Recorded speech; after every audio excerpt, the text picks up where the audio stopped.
Hi. Hi, Tori. Hi. Oh my goodness. Thank you so much for agreeing to this. You got it. I can't Uh, hear it. What's I up? changed my air. You can't Yeah. hear you that well. Now, can you? Is that Yep. better? Yep. I got it. Okay. I changed my AirPods because it's just echoing here. But I thought about how cool this is, and it would blow my mind if I was in college and this happened to me. So I figured, why not just do Oh my goodness. Especially in this time. Oh my goodness. it? This is awesome. Cool. So where you go to Iona? Yeah, just a little bit about me. So I go to Iona College. I'm a broadcast major. I love all aspects of production. I'm a senior, so I am virtually graduating this year. Okay. And then I head back to New Jersey. Oh, all right. Where is Iona? New Rochelle, it's in New York. New York, right? Okay. Yeah, Westchester County. That's right. Yeah, my brother-in-law, I don't know how big of a fan of the show you are, but the one that beat up Murray when he was in the Pinata outfit, Yep. he works at Iona High School. He works with Oh, he trains their programs there at the high school at oh, Iona, oh, which wow. is not too far from there. Yeah, Yeah. no, not at all. Oh, it's funny. Small world. So, Yeah. well, So, nice to meet you. yeah. What's your assignment? So the initial assignment was to make a reach for someone that you would really, really want to interview. And then if Yep. not, then just anyone. And I can't believe how fast you answered. That was amazing. That was Who amazing. else did you put it out? Well, Murr did not answer me.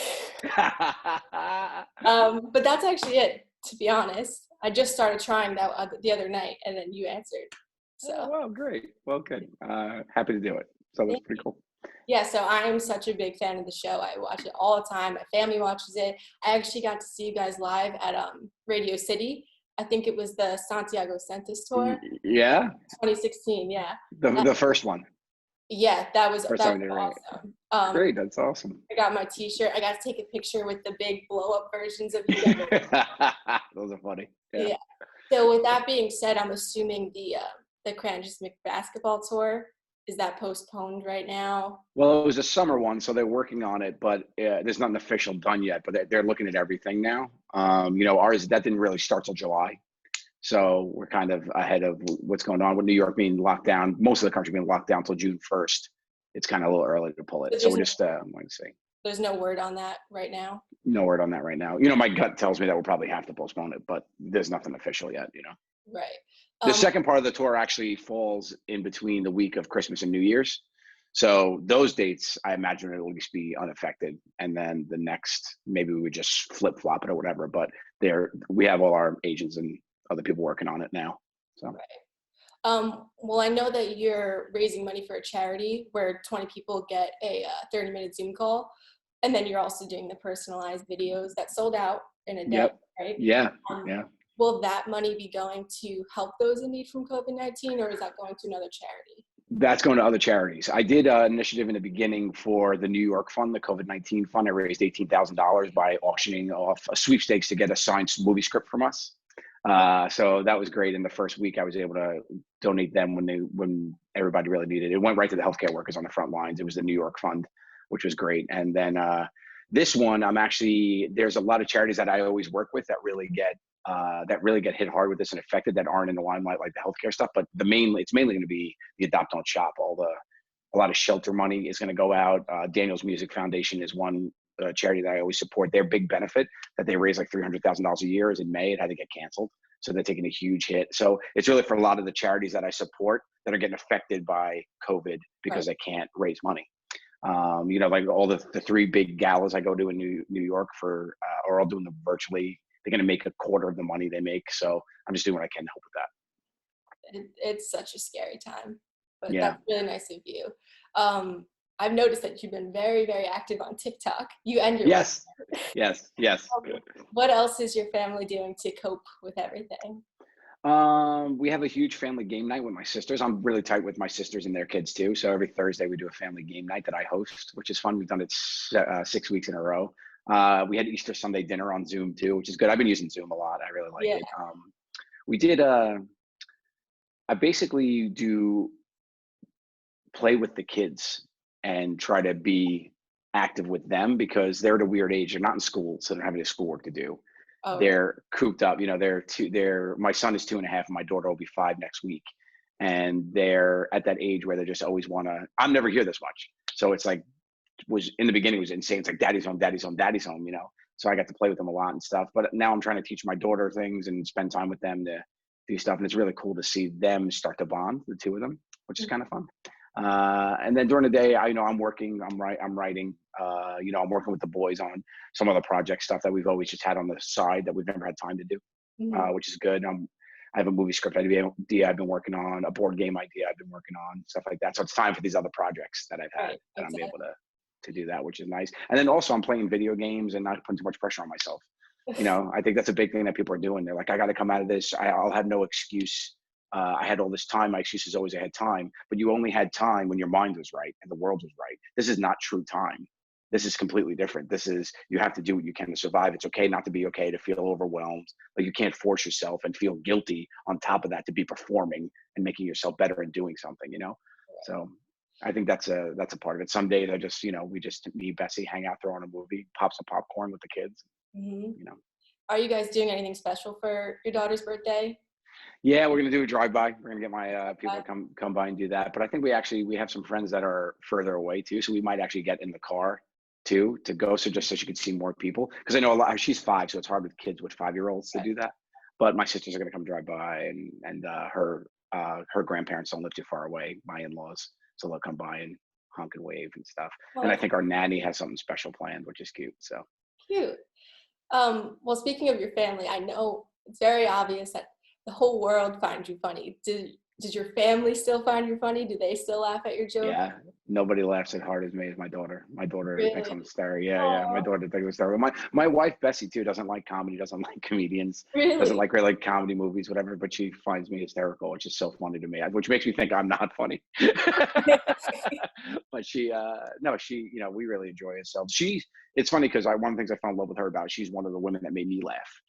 So Oh, like she's just so like goofy and silly and fun, and we don't care. We just laugh and giggle all the time. You know, yeah. it's really nice to do that, and especially during this time to have somebody to make me laugh too, which is good. Um, but I think they're entertained with me, which is good. My daughter loves my imagination because I have a pretty my imagination is pretty crazy and improv. I'm able to make up stories and stuff. So we play this thing called the pirate game where I just make up these stories where treasure is hidden and what she has to battle to get through, and she just loves it. It just goes Oh. around the house like a little fake paper sword we made. It's funny. Can she watch the show yet, or?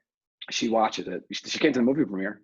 Her and my son came to the movie premiere. She sat on my lap during the movie premiere. It was awesome. Oh, She loves it. When I get a thumbs down, she'll be like, "Man!" And when I get a thumbs up, she's like, "Yes, Daddy!" Like she does full blown fist pumps. It's hysterical. that's Yeah, but she doesn't really get most of it. But she thinks like some of the stuff she thinks is hysterical. Like she watched me as the genie the other day, and she got like really upset. And I was like, "What's the matter?" She's like, "Did you get hurt?" I'm like, "No, I'm not hurt. I'm okay." It was so cute. that's so funny. I'm sure you hear this question all the time. As all of you are becoming more famous, it must be so hard to keep pulling off all these stunts. So, how often do people recognize you guys doing bits, and what happens when they do? We just shut it down because they can't know us for us to do it. So we'll just move them on to the next one. New York City helps like that though, because there's just so many people. When we Right. film in Manhattan, if somebody recognizes us, we move along. There's been a couple times where we've embraced it and it worked really well. But for the most part, they recognize us. We want that embarrassment factor unless it's part of the joke. Like the time they had to, my punishment, I had to get a stranger to put on sunscreen for me. I had to cover my body in sunscreen, but I couldn't do it myself. So there was a fan walking through the park, Oh, and the guy's like, if you could convince him that we're not filming, you could use him. So I basically snuck around him like he was talking to me and stuff. And I was like, oh, I'm just laying out here. And I was in like a Speedo in the middle of Washington Square Park in Manhattan. And he's like, what's that? I'm like, it's my day off. He's like, where are the cameras? Like, there's no cameras. It's my day off. I'm just getting some sun. It's nice out. And he like was like, oh, really? I was like, yeah. And then we started talking. And then I noticed he was going to start looking at the earpiece. So I took it out really sly and I put it under the towel. And he looked, I was like, look, I don't have it. He's like, oh, you don't. And I put it back in. And they're like, oh my God, he doesn't know. And I used him to like the biggest potential ever. He was like rubbing my thighs talking to me. And then he started talking about like making fun of like Sal, but Sal can hear him. Like he's like, and then at the end when it was all over, Sal came out and he was like, oh, his face dropped. It was really funny. that's awesome. So you can tell like when someone recognizes you and like they pretend to be 1,000%. wrong. 1,000%. People turn to robots. Like because we also see them on hidden camera in the back. You know, people don't realize we have the whole like doors and everything like cam. So as soon as somebody walks in, before they even make eye contact with Q behind the counter, like we'll see that moment where they're like, and they walk over and they're like, one hamburger, please. Like they don't even know how to operate, you know, so you could tell. So we're really good at doing it now. We've been doing it 9 years. So Right. See, I always played out in my head, if you guys were to ever approach me, like, do I go along with it? Do I fangirl? I never know what to do. Like that's always played out in my head. Well, there's another bit we did where I was dressed in just a bathrobe in in a supermarket, and I had to convince people that we were starting to film the new season in 3 weeks, and I just was going around kissing people. So people, they all knew they were fans. I was taking pictures with people and just giving people kisses and goodbye. Like that was what I was doing. So like part of the bit. So those kind of things work. But if we want it to be uncomfortable, it's got to be somebody who doesn't know us. Right. Yeah, for sure. And that there is a big challenge of the show, right? Because you can't just say, oh, it's like if people know the show, they'll sign the paper and be on it. But if they know the show, we can't use them. So every time when a bit is over, for every time we've filmed, it's like, fingers crossed this person will sign and want to be on television. Right. You know, right. It's a brand new experience every time. So I've been a fan since day number one. I specifically remember the very first episode I ever saw was when you guys were doing surveys at Six Flags, which is actually my hometown. Oh yeah. And so that was season 1, and now there's 8, almost 9. We started filming season 9 and we had to shut down. So we're in season 9 now. So has it become hard to come up with new content? Like, do the 4 of you just come up with the bits on your own, or do you guys have a whole team that? We have a a team of comedy producers that help us, but every idea gets a final stamp from us. So they'll pitch us ideas, or we'll bring in ideas. Any way possible. We'll be out, me and Sal having lunch, and something weird will happen. I'm like, that'd be funny for the show. Or we could sit down in a room. Like every season starts with 6 weeks of the 4 of us in the room with the writers, brainstorming. And we lay out every bit that we think we could do this season. What do we want to replay from last season? What could we expand on? Punishments for people, all this stuff. And then it just all goes into a bucket, moves on to our production team, and our producers start putting on a calendar, saying, okay, we can film this here. Then we have a dog room in place. We could do it here. You guys need a hair salon. We could, this place will let us do next Thursday, blah, blah, blah. And then mid-season, we have to check in again and see how much more we need. Right. Oh, wow.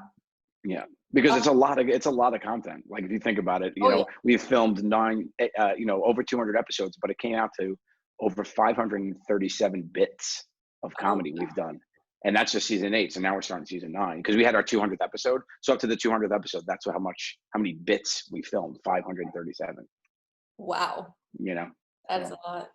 I know in the past you said that Sal was your least favorite partner to pair up with for team challenges, but I feel like since you've said that, he's become better with holding in his laughter. Yes. So is he still your least favorite? Yeah, he still is. But he's what do you call it though? He's definitely got better at the laughter. But he gets thrown off sometimes. Just fun. I mean, I like them all for different reasons. If I need a bit where something has to be weird, I honestly like Sal to be my partner because Sal's good at making weird things normal. Because he's friends with me for a long time, and I've always done that. I've always made weird things normal. So I think that's part of it. I think he was kind of like, he's good at like embracing that and making things weird normal. Like we were partners at a copier place, like an Office Max or whatever, and we had to just stand there and make ourselves bounce like this. Mm-hmm. And he played it so perfectly. It was great. It was like I was so proud that he held his stuff together. It was funny. So do you have a favorite to pair up with, or is it just everyone has their own little? Everybody's got their. You have to play a different way depending on who you're with. Right. If you're with Q, you have to just try to rein it in to make sure that we don't go off the rails because him and I like to build and get crazier and crazier. That's it. If it's Murray, you just have to make sure you keep him on track because he'll get caught in his own loop of bullshit and just forget what he's talking about. And Sal just got to make sure he doesn't break the laugh. I mean, so each their own. And I think for me, they just have to make sure I don't turn into a bull in a china shop because I'll just go for anything. They have to make sure that I keep you on a short leash.